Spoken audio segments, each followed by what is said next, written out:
Қазақстан президенті Қасым-Жомарт Тоқаевтың 2025 жылды жұмысшы мамандықтар жылы деп жариялауына орай президенттің бастамасын қолдай отырып, МИТУ университетінің белсенді студенттерінің ұсыныс білдіруімен осы жыл университетте өзін-өзі басқару жылы деп жарияланды. Осы бағытта еңбек адамдарын қолдау және студенттердің бастамасына демеу көрсетуде жаһандық студенттік көшбасшылық дамуы әсері әрекет атты студенттік көшбасшылардың халықаралық форумы сынды біршама жұмыстар атқарылуда.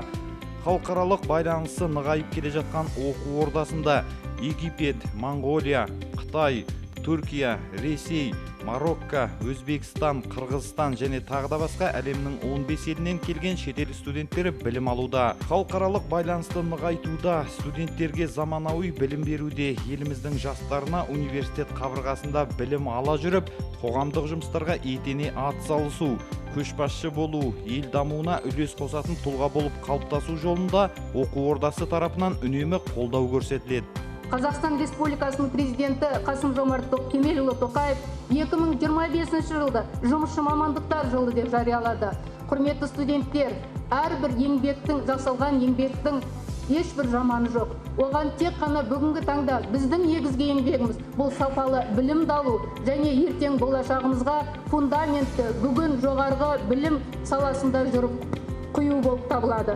Үкіметтің кеңейтілген отырысында жаңа технологиялық ахуалға сақадай сай тұруымыз қажет. Еліміздің технологиялық болашағы жасанды интеллектіні қаншалықты игерді, соған байланысты деп алдағы уақыттағы орын алатын өзгерістердің өзектілігін де көтерді. Студенттердің жаһандық білім жолында жеңіске жетуі, сапалы білім, еңбекқорлық, жаңаға бейімділік, көшбасшылық, тағы да басқа құндылықтар мен құзыреттіліктері кеңінен бойына сіңіруге екендігін айқын, болашақтың кілті өз қолдарыңызда.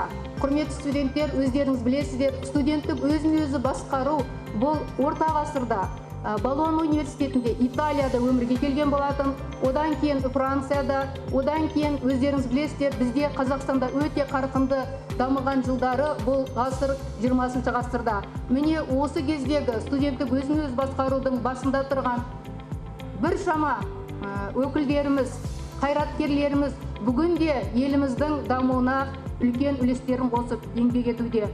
Халықаралық байланысы нығайып келе жатқан оқу ордасының студенттеріне өзін-өзі басқару, қоғаммен тығыз қарым-қатынас орнату, жан-жақты даму жолында қолдау көрсетіліп, мүмкіншіліктер берілген.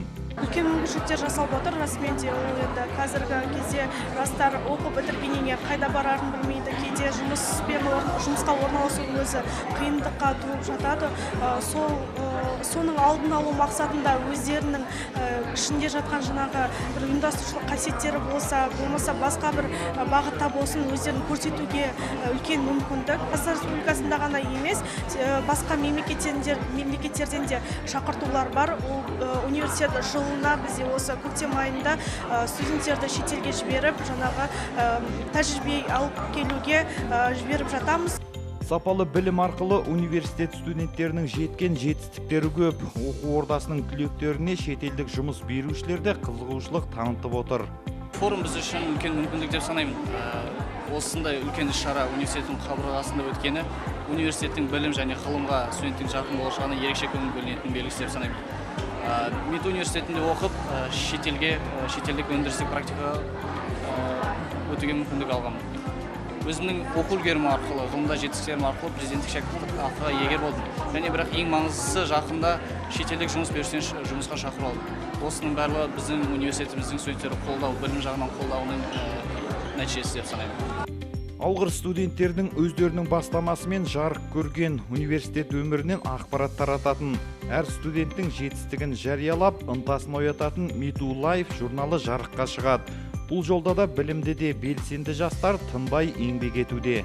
Студенттік жетістігін көрген мысалы студент ары қарай да өзінің де университет қатарында дамуға деген жолы бар екенін көреді, тұлғалық жағынан да дами бастайды. Сол бағытта біз барынша қолдау көрсетіп, мысалы қазір жұмыс істеп жатырмыз.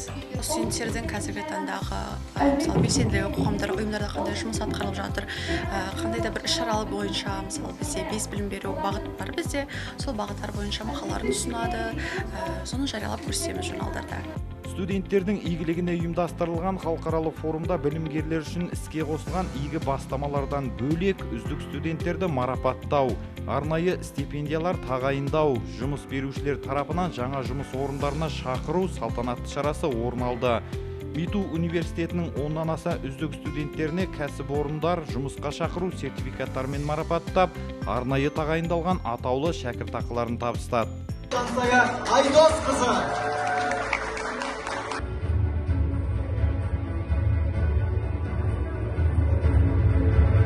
Университет қабырғасында білім алып жатқан студенттердің халықаралық жобаларда жеткен жетістіктері көп.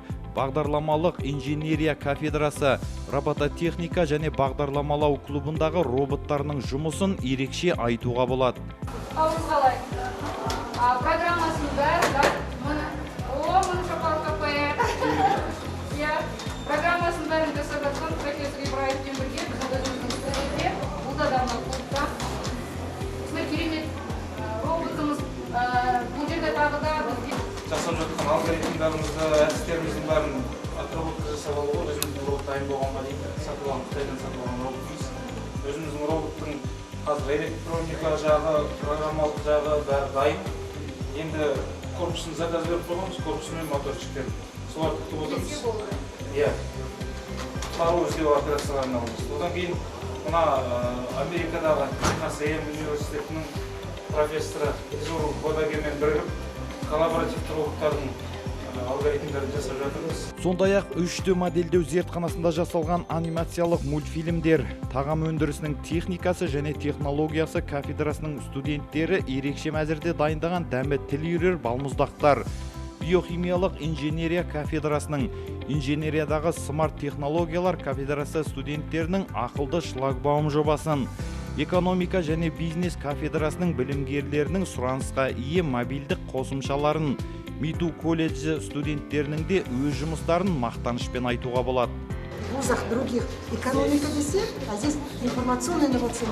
Вот она инновация в экономике. Это детище наших же студентов второго курса. Халықаралық инженерлік технологиялық университетінің студенттері инженерлік технологиялық бағытта болғандықтан бізде программалық инженерия, жаңағы биотехнология деген сияқты және тағам өндірісі технологтарын дайындаумен айналысады.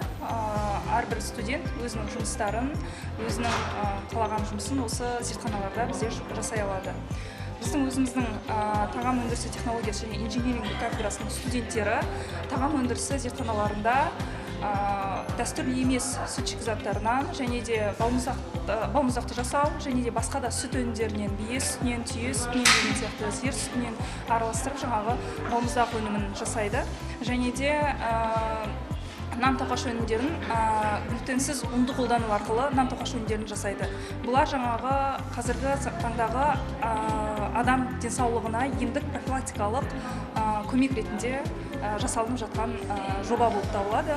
Жобаның барлығы бізде әр студент өзінің қалауымен қазіргі таңдағы тенденцияға, трендке сәйкес жасайды. Халықаралық инженерлік технологиялық университеті еліміздің қарыштап дамуы жолында жастардың заманауи білімді, жан-жақты болуына, білім, ғылым саласының ілгері басуына айтарлықтай үлестерін қосып келеді.